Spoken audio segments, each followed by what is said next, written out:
Good morning. आप सभी का हमारे यूट्यूब चैनल आरजेटी सिटी में बहुत बहुत स्वागत है।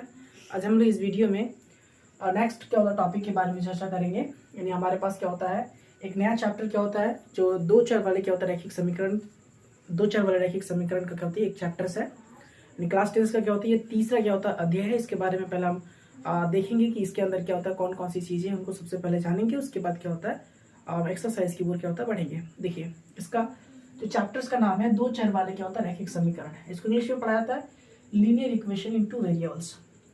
तो सबसे पहले हम लोग जानते हैं कि जो समीकरण होता है, ठीक है, समीकरण को हम लोग लिखते हैं जैसे मान लीजिए यहाँ पे ए एक्स प्लस क्या होता है B plus equal to zero, ठीक है, A X square plus B X plus क्या होता है सी इक्वल टू जीरो। यानी कि कोई भी एक्सप्रेशन बराबर क्या होता है जीरो होगा तो उसको हम समीकरण पढ़ेंगे, ठीक है। लेकिन यहाँ पे हमारा जो हेडिंग है, हमारा जो टॉपिक है, हमारा जो चैप्टर्स है वो दो चर वाले क्या होते हैं लीनियर इक्वेशन पे बेसिस है। देखिए लीनियर यानी कि रैखिक समीकरण जो होता है, रैखिक समीकरण जो होते हैं वो ए एक्स क्या होता है B Y plus C equal to zero होता है। ये जो होता है ये दो चर वाले रैखिक समीकरण का एक स्टैंडर्ड फॉर्म होता है। तो सबसे पहले हम लोग दो चर वाले क्या होता है रैखिक समीकरण के बारे में देखेंगे कि वो क्या है, ठीक है।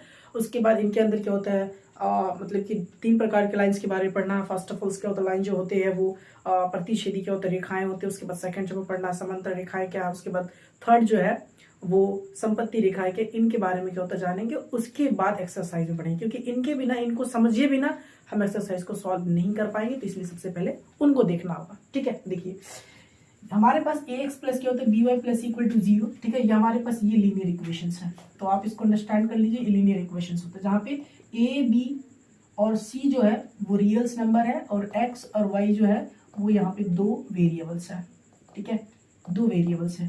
देखिए यहाँ पे मतलब कि इस फॉर्म में यानी A X plus B Y plus C equal to zero के फॉर्म में अगर कोई भी एक्सप्रेशन रहेगा और इनकी कोई भी इक्वेशन रहेगा तो उस इक्वेशन को हम कहेंगे कि वो दो चर वाले रैखिक समीकरण है। जैसे फॉर एग्जाम्पल के तौर पे 2x प्लस क्या होता है 3y plus 5 equal to zero. उसके बाद देखिए 3x plus 6y equal to 7।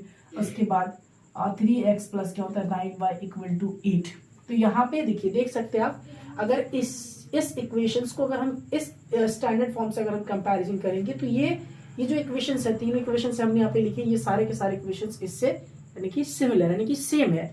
तो हम यहाँ पे कह सकते हैं ये जो तीनों इक्वेशंस हमने लिखे ये सारे के सारे क्या सबके दो चर वाले रैखिक समीकरण है, ठीक है। अब दो चर जो मतलब कि दो चर वाले रैखिक समीकरण जो होते हैं उनके बारे में तो हम जानते हैं कि स्टैंडर्ड फॉर्म रहेगा। इस फेम में क्या होता है अगर कोई भी इक्वेशन रहेगा तो उस इक्वेशंस को हम दो चर वाला रैखिक समीकरण कहेंगे। अब दो चर वाले रैखिक समीकरण का जो ग्राफीय रूप होता है यानी कि ग्राफीय विधि में उसका क्या होता है रिप्रेजेंटेशन क्या होता है तो उसको भी हम लोग देखेंगे। देखिए कोई भी अगर हम यहाँ पे इक्वेशंस ले लेते हैं फॉर एग्जांपल के तौर पे 2x प्लस क्या होता है 4y इक्वल टू यहाँ पे 6 लिए।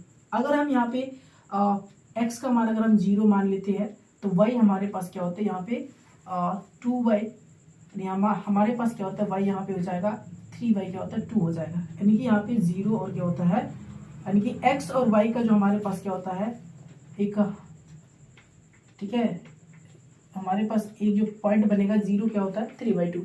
यानी ये भी मतलब कि सेंस रखना है कि कोई भी मतलब जो वैल्यू होती है यानी कि मतलब कि लीनियर इक्वेशंस के कोई भी जो क्या होता है सबके सॉल्यूशंस होते हैं वो एक्स वाई क्या होता है सबके कोऑर्डिनेट जो होते हैं निर्देशक जो होते हैं वो मतलब कि लीनियर इक्वेशंस के जो होते हैं वो ग्राफ में क्या करते हैं उसको जो भी मतलब लीनियर इक्वेशन होते हैं उसको जो ग्राफ में क्या होता है रिप्रेजेंट करते हैं वो उस रेखा का क्या होता है एक बिंदु होता है। फॉर एग्जाम्पल कैसे, तो यहाँ पे अगर हम x का मान क्या होता है हमने यहाँ पे 0 माने हैं तो y का मान 3/2 यहाँ पे आ रहा है। अगर 3/2 यहाँ पे हम क्या होता है पुट करें तो x का मान क्या होता है 0 ही आएंगे।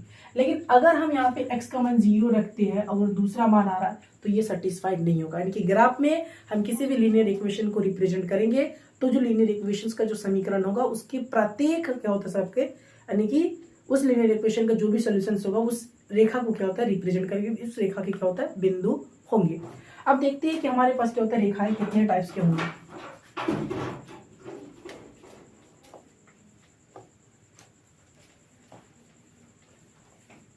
देखिए अगर हम स्टैंडर्ड फॉर्म की बात करें तो a1x प्लस क्या होता है b1y plus c1 equal to 0, ठीक है, इसका इक्वेशन 1 मान लेते हैं। और यहाँ पे a2x plus b2y plus c2 equal to 0 ये हमारे पास क्या होता है हमने यहाँ पे दो चर वाले क्या होते हैं दो रैखिक समीकरण के बारे में कंसीडर किए। अब देखिए इसमें कितने प्रकार की रेखाएं हो सकती है, तो एक प्रतिच्छेदी रेखाएं होगी, प्रतिच्छेदी रेखा बनेगी।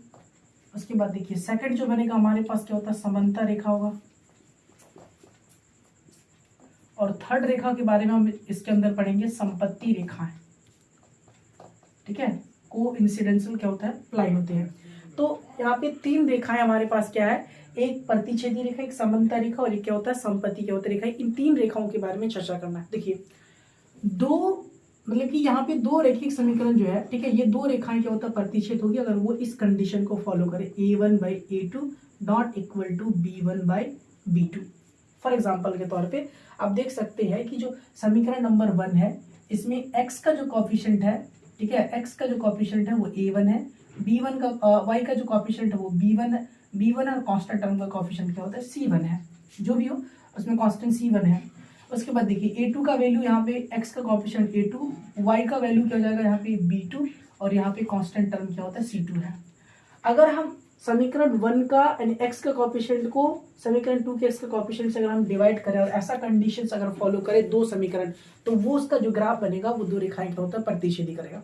और प्रतिच्छेद कर रहा है इसका मतलब देखिए दो लाइन क्या होता है प्रतिच्छेद कर रहा है क्योंकि दोनों लाइंस का क्या होता है एक कॉमन पॉइंट होगा। ठीक है, एक कॉमन पॉइंट होगा, इसका मतलब ये होता है कि मतलब कि दोनों कॉमन पॉइंट में एक क्या होता है सबका कॉमन सोल्यूशन होगा। तो याद रखिए इसका एक हल होता है, एक हल होता है और इसका एक हल होता है, इसका मतलब क्या होता है ये कंसिस्टेंट होता है, मतलब ये संगत होता है।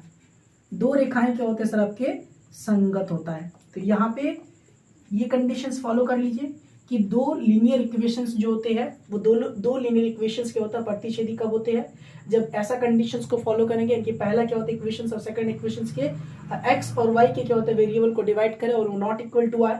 उसके बाद अगर ऐसा कंडीशन को वो मतलब कि वैनिश कर रहा है, ऐसा कंडीशन अगर आ रहा है तो उसका एक ही हल होगा। उसके बाद क्या होता है अगर हल हो रहा है तो इसका मतलब ये संगत होगा। उसके बाद देखिए समांतर रेखाएं क्या होगी, तो दो लीनियर इक्वेशंस जो होते हैं वो समांतर कब होंगे, जब वो ऐसा कंडीशंस फॉलो करे a1/a2 equal to b1/b2 not equal to c1/c2। और समांतर रेखाएं जो होते हैं आप जानते हैं कि ऐसी दो रेखाएं जो कभी भी मतलब कि किसी भी प्लेस पर क्या होता है वो दोनों प्रतिच्छेद नहीं करती है। इसका मतलब क्या होता है यहाँ पे जो समांतर की रेखाएं जो ऐसे कंडीशंस को फॉलो करेंगे वो कभी भी प्रतिच्छेद नहीं करेंगे। इसका मतलब क्या होता है उसका कोई हल नहीं होगा। ठीक है, ये याद रखिए कोई हल नहीं होगा। उसके बाद देखिए थर्ड कंडीशंस क्या होगा, जैसे हमने यहाँ पे देखिए प्रतिच्छेद कर रहा है मतलब इसका एक सॉल्यूशंस आ रहा है और एक सॉल्यूशंस आ रहा है मतलब ये संगत हो रहा है। उसी तरह क्या है आपका समांतर रेखाएं क्या होता है कभी भी प्रतिच्छेद नहीं करते हैं और प्रतिच्छेद नहीं कर इसका मतलब कोई सॉल्यूशंस नहीं होता और कोई सॉल्यूशंस नहीं होते मतलब ये रेखाएं क्या होती है किस प्रकार की होगी, ये असंगत क्या होता है रेखाएं होगी, ये दिमाग में असंगत रेखाएं होगी। उसके बाद दो जो लीनियर इक्वेशंस होते हैं इन टू वेरिएबल्स में वो दो संपत्ति रेखाएं कब होगा, तो दो संपत्ति रेखाएं जो होती है सबसे पहले यहाँ पे याद रखिए कि दोनों रेखाओं में से एक रेखा क्या होता है तुल्य होता है। ठीक है, यानी कि आश्रित होता है, डिपेंडेंट्स होते हैं। और संपत्ति रेखाएं क्या होता है कब होगी, जब a1/a2 equal to b1/b2 equal to c1/ क्या होता है c2। यानी कि अगर हम पहला लीनियर इक्वेशंस को दूसरा लीनियर इक्वेशंस के सारे कोफिशिएंट और जो भी कांस्टेंट टर्म होंगे अगर उससे हम रेशियो से डिवाइड कर मतलब कि रेशियो बनाएंगे और वो रेशियो इस तरह का बनकर आएगा तो याद रखिए कि दो रेखाएं क्या होता है संपत्ति रेखाएं होता है। और संपत्ति कैसे होती है कि एक रेखा के ऊपर दूसरी रेखा क्या होता है पूरी मतलब कि अंदर क्या होता है वो अडॉप्ट कर लेगा। और जब ये संपत्ति होगा तो इसमें क्या होता है अपरिमित रूप से क्या होता है अनेक हल होंगे, यानी अपरिमित रूप से अनेक हल होंगे, रूप से अनेक हल होंगे और ये संगत होगा। याद रखिए ये संगत होगा। देखिए थोड़ा सा इसका बता देते हैं कि संपत्ति रेखाएं कैसे। देखिए ये एक रेखा है और मान लीजिए ये रेखा है, अगर इस रेखा को हम इसके अंदर रखें तो ये इस तरह का बनेगा। यहाँ पे देख सकते हैं आप, यहाँ पे दो रेखा हमने दिखा दी। तो इस प्रकार की रेखा है, एक रेखा के ऊपर क्या होता है सबका दूसरा रेखा जो है पूरी तरह से वो मतलब कि अडॉप्ट कर ले तो वैसे मतलब कि वैसी दो प्रकार की रेखाओं को हम संपत्ति रेखाएं कहेंगे। और वो संपत्ति रेखाएं इसका मतलब क्या होता है दोनों में अपरिमित रूप से क्या होता है सर आपका सॉल्यूशंस होंगे और वो किस प्रकार के होंगे संगति, मतलब कि दोनों रेखाएं एक दूसरे से संगत होगा।